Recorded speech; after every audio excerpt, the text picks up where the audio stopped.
Yo, what's going on, y'all? It's Cone back here again today with another video, and today I want to talk for a bit about the one-seeded Minnesota Timberwolves, and more specifically, Rudy Gobert. Last offseason, the Wolves went ahead and made the drastic move, trading for Gobert for one of the biggest trade packages in NBA history.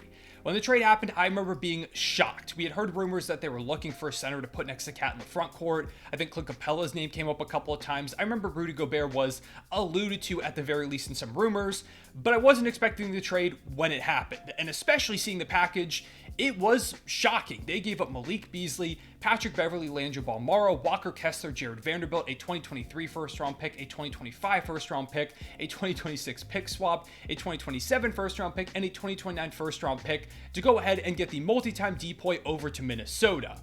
I like the idea of the trade. I was one of the few believers in the Rudy Gobert trade when it happened, saying that I thought it was going to make them a way better regular season team. I predicted them to be the 2 seed last season. But I did acknowledge that it was a lot, and if the trade didn't work out, they were going to really regret sending this large amount of assets over to Utah to try and put Rudy Gobert into this position in the front court with Cat, which felt like a bit of a clunky fit, but I thought somehow they would make it work. And in the first season, it didn't go very well. The Wolves ended up as the 8th seed. They had a 42-40 record, which was worse than the prior season. The defense, which was supposed to be the big thing that got boosted by the Gobert trade, was hardly better, going from the 13th defense to being tied for the 10th spot. It was just not impressive, and to make matters worse, they were without Cat for a lot of the year, which is part of the explanation for why they struggled so much in terms of their record, but it also made things a lot more difficult because they didn't get a chance to evaluate what this team looked like when fully healthy. So does the Cat Gobert thing work? Well, there were some flashes, but there were some times where it looked really clunky. Do you need to maybe trade Cat at some point? Do you maybe need to trade Gobert to try and recoup some of your assets? The future path really wasn't clear going into this past offseason because they didn't get a lot of time to evaluate the year prior. So coming into this year, it felt like this was the prove-it season. If the Wolves were going to figure out this Gobert thing with Cat, Edwards, Conley, the group that they have in place now, they were going to have to showcase a lot of promise this season.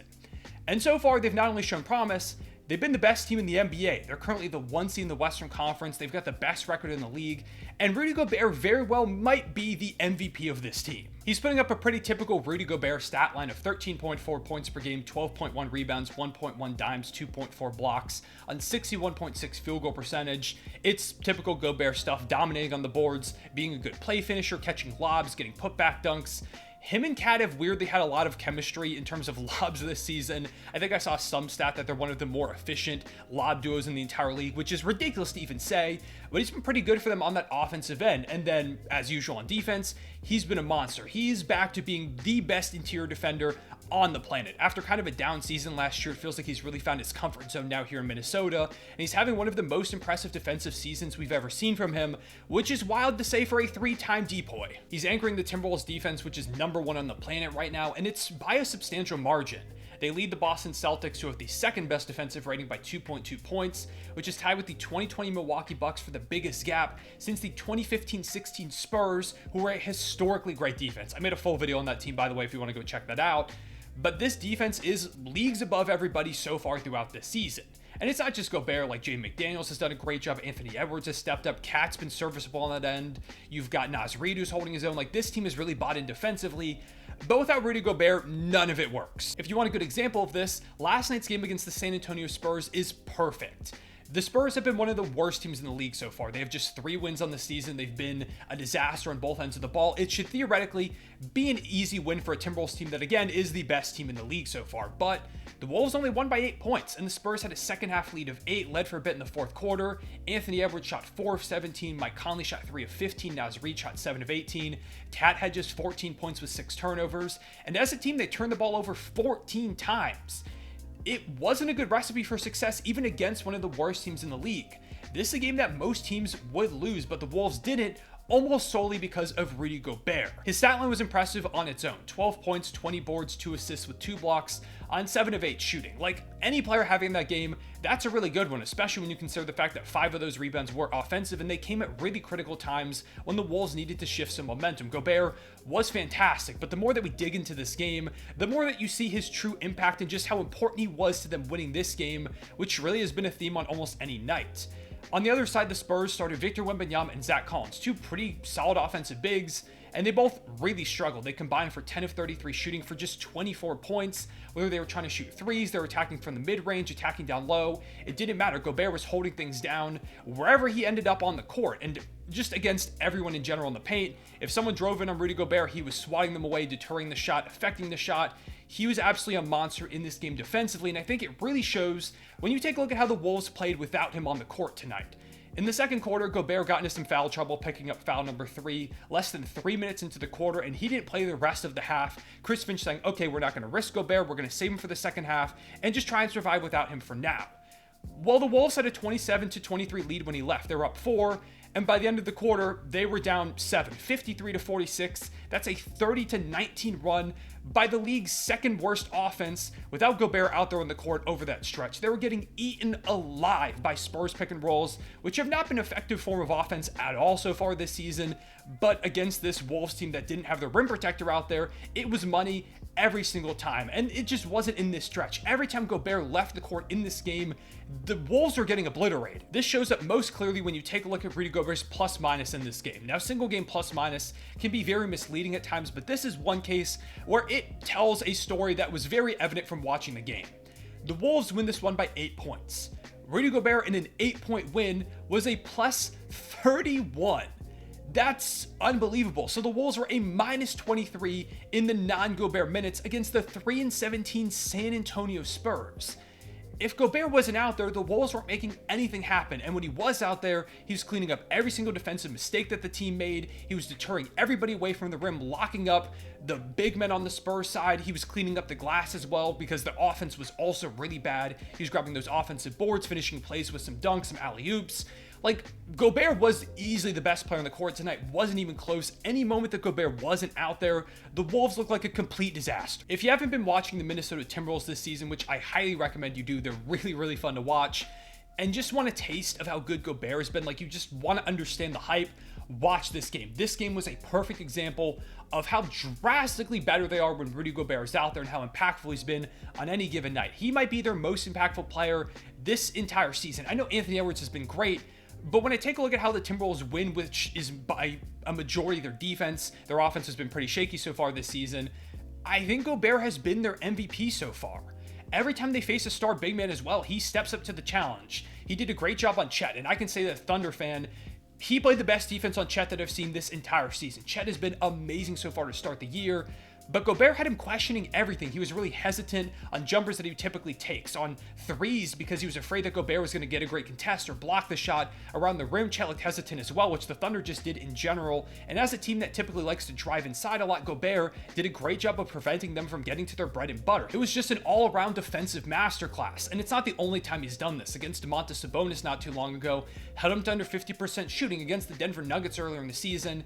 Jokic had a pretty good game, but when Gobert was on him, it was way tougher, and the Timberwolves end up getting a double-digit win over the reigning champions, who they're right now directly competing with to stay as the 1 seed in the Western Conference. And he's still getting better as the season goes on. Over the last 4 games, Gobert's putting up 18.5 points per game, 15.3 rebounds, and 3 blocks on 70.7% shooting, with a plus 55 in those games as the Wolves go 4-0 over that stretch and continue to build up this lead as the 1 seed. If you ask me right now, Gobert is easily my pick for Defensive Player of the Year. There have been some great defenders out there like AD and Bam amongst others, but what Gobert is doing for the Timberwolves, helping them win in spite of their really rough offense at times, getting them to be by far the best defense, the way that he's consistently impacting the game every moment that he's out there, the way that he stepped up against really tough challenges, Gobert has to be the pick. He would get my vote 100%. If somehow I haven't convinced you yet how good Rudy Gobert has been this season, let's take a look at some stats. First one comes from my guy Alex Hoops, one of the best basketball YouTubers out there, one of my good friends. I'll leave a link to his channel down below in the description.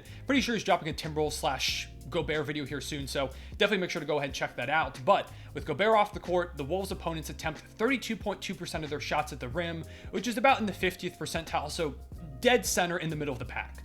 But when Gobert is on the court, opponents only shoot the ball at the rim 25% of the times, which is in the 98th percentile. So not only does he block shots at the rim, he is preventing guys from even trying to attempt at the rim. Like, they aren't even thinking about trying to go to the rim and score when Gobert is out there. He is a offensive scheme breaker. Again, this is stuff that I saw when he played the Oklahoma City Thunder. He's just been fantastic. He's also done a great job of stepping out beyond the paint. People will always talk about how Gobert gets fried on the perimeter, how he can't hold his own. Trust me, if you've been watching him this season, Gobert has held his own on the perimeter very well for a 7-footer. Also, if you take a look at his basketball index page, every one of his interior defensive stats is an A. It's an A+.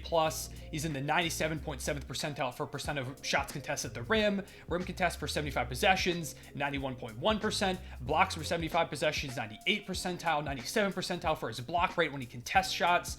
His defensive field goal percentage at the rim versus the expected is nearly in the 99th percentile, rim point saved 98th percentile.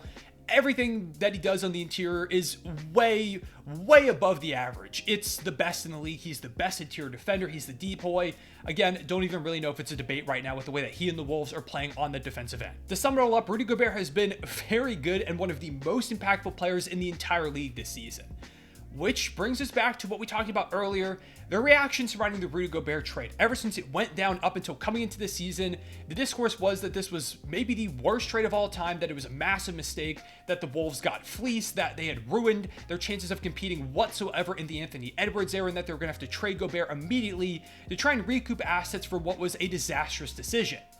Well, right now, they look like title contenders. I know it's only 20 games into the season and things could change, but right now, if you ask me to make a list of the best teams in the NBA, teams that I think have a chance of winning the title, I think I'd have to put the Wolves on that list. They've been dominant regardless of competition. They pretty much never lose if you play them in Minnesota. They've got a rising superstar in Anthony Edwards, the best defense in the league and offense that I think can come around, and Gobert is anchoring the whole thing. Right now, they're having the best start in franchise history. Before this season, the Timberwolves as a franchise had spent 16 days total as the number 1 seed in the West. And this season alone, they've surpassed that mark. Right now, they're sitting at 18 days, I believe, as the 1 seed in the Western Conference, destroying anything else they'd done prior to the season. It's been an unbelievable turnaround for the Wolves, both in terms of the play from last season till now, and also the perception of the Rudy Gobert trade. Again, a lot of people calling it the worst trade of all time coming into the season. That's not an exaggeration. That was a take that was almost a majority of people's opinion, I would say.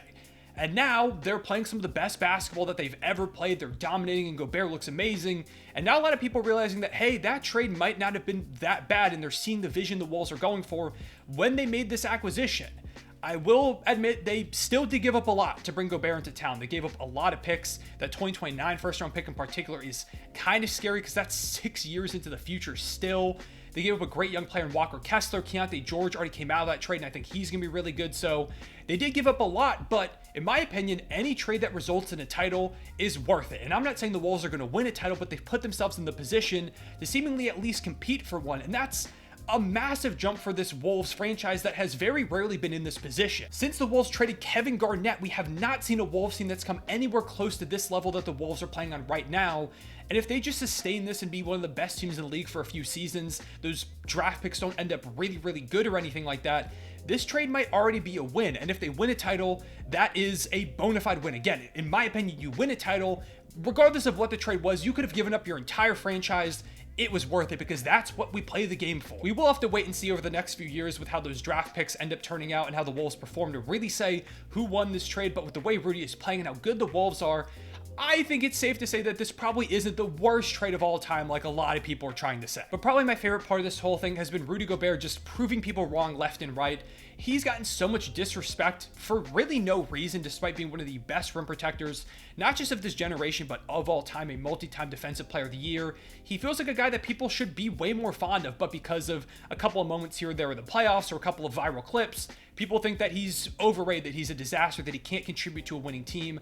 That's not the case whatsoever. Gobert is one of the more underrated players, I would say, of this generation. He's currently on the path for a 4th Defensive Player of the Year award, and if he's not already, I think that makes him a lock for the Hall of Fame, which I think eventually he ends up in, and it'll be very deserving when he does finally get that call. But anyways, shout out to the Timberwolves. Love what I've seen from them. Shout out to Gobert, just completely turning his public perception and the perception of that deal on its head with his play this season. Really excited to see how they play the rest of the year. Do you think the Timberwolves are title contenders? Let me know down below in the comments. What do you think about the Rudy Gobert trade at this point? Is he your depoy? How good do you think the Wolves can be in the future? Do you think this is just the start of their title contention winter with Ant on the rise with Gobert playing like this? We'd love to hear your opinions as always. Leave a like and subscribe if you enjoy. Hit the notification bell so you don't miss out on future videos. Yeah, I appreciate y'all watching. I'll see y'all later. Real one, say it back.